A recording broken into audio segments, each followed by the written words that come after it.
Hansı məqamda bizim Allaha təvəkkülümüz daha çox olmalıdır? Deyirlər namaz vaxtı. Gündə namaz vaxtı sən məşq edirsən hər gün. Daha 5-cə dəqiqə ki Allahın huzurunda dayanmısan. Deyirlər heç olmasa burada hər şey çıxart da ağlından. Sən gəlib burada da dərd çəkirsən. Necə olacaq, nə olacaq? Bu gülməli bir haldır. Bunu bir alim deyirdi ki, İmam Rızanın hərəminə, İmam Hüseyin ağanın hərəminə gedəndə, İmam Rızada xüsusi, məsələn, elə hamısında aparsan hərəmdə ayaqqabı qoyursan, gedirsən, arxayın sanki ayaqqabın oradadır.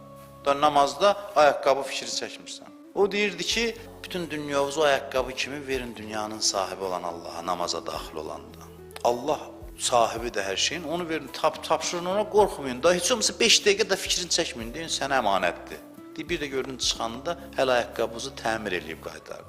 Təkcə ayaqqabını yox, namaz müddətindəki arxayın ol, ged, dünyavi tapşırığına dinənə neymə lazım, nə olur olsun, 5-cə dəqiqə sənnənəm. O 5 dəqiqədən ayrılandan sonra bir də gördün ki, o 5 dəqiqə sənnənəm, o etimadın nəticəsində o ayaqqabının o xarab yerlərində düzəltdi, təmir. Problemin bir də gördün yoxdur. Ya namazdan ayrılanda problemin həlli olacaq, ya o qədər böyüyəcəksən ki, o qədər səni o problem də narahat eləməyəcək. Hər iki halda sən qazanacaqsın. Allaha təvəkkül eləməklə.